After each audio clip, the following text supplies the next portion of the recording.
नमस्कार दोस्तों, हमारे YouTube चैनल धर्म कर्म और संस्कार में आपका स्वागत है।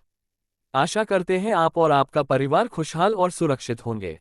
सत्यनारायण भगवान की कथा का उल्लेख स्कंद पुराण के विवाह खंड में किया गया है। ऐसा माना जाता है कि ये कथा करने वाले व्यक्ति के सभी मनोरथ पूर्ण होते हैं।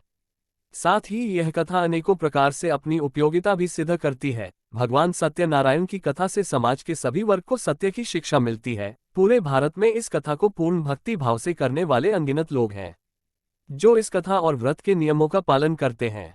सत्यनारायण भगवान की व्रत कथा गुरुवार को की जा सकती है। ऐसा माना जाता है कि सत्यनारायण भगवान की कथा भगवान विष्णु के सत्य स्वरूप की कथा है। पंचांग के अनुसार हर पूर्णिमा को सत्यनारायण भगवान की पूजा उपासना की जाती है। इस दिन भगवान श्री हरि विष्णु के नारायण स्वरूप की पूजा की जाती है। ऐसा माना जाता है कि इस व्रत को करने से जीवन के सभी दुख और दरिद्रता का नाश होता है और जीवन में सुख शांति और समृद्धि आती है। इस कथा के दो प्रमुख विषय हैं, जिनमें एक है संकल्प को भूलना और दूसरा है भगवान सत्यनारायण के प्रसाद का अपमान। सत्यनारायण व्रत कथा में अलग अलग अध्याय में छोटी छोटी कहानियों के माध्यम से सत्य का पालन न करने पर किस तरह की परेशानियां आती हैं, यह बताया गया है। सत्यनारायण कथा का महत्व सत्य को ही नारायण के रूप में पूजना सत्यनारायण की पूजा है। इसका अर्थ यह भी है कि संसार में एकमात्र हरिनारायण ही सत्य है, बाकी सब माया है। सत्य में ही सारा जगत समाया हुआ है। सत्य के सहारे ही शिव भगवान पृथ्वी को धारण करते हैं। सत्य को ईश्वर मानकर निष्ठा के साथ समाज के किसी भी वर्ग का व्यक्ति इस व्रत कथा को सुनता है तो उसे उसकी इच्छा के अनुरूप फल प्राप्त होता है। सत्यनारायण कथा क्यों की जाती है?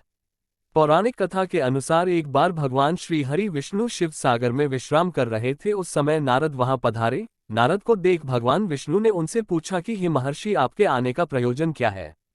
तब नारद जी श्री हरि विष्णु से बोले कि प्रभु, आप तो पालनहार हैं, सर्वज्ञाता हैं, मुझे कोई ऐसा सरल और छोटा उपाय बताएं जिसे करने से पृथ्वी वासियों का कल्याण हो।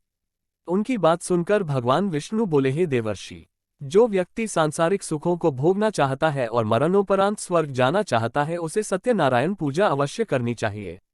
भगवान विष्णु ने देव ऋषि नारद को सत्यनारायण कथा की पूरी जानकारी दी। भगवान विष्णु के द्वारा बताए गए सारे वृतांत को मुनि वेदव्यास ने स्कंद पुराण में वर्णित कर दिया।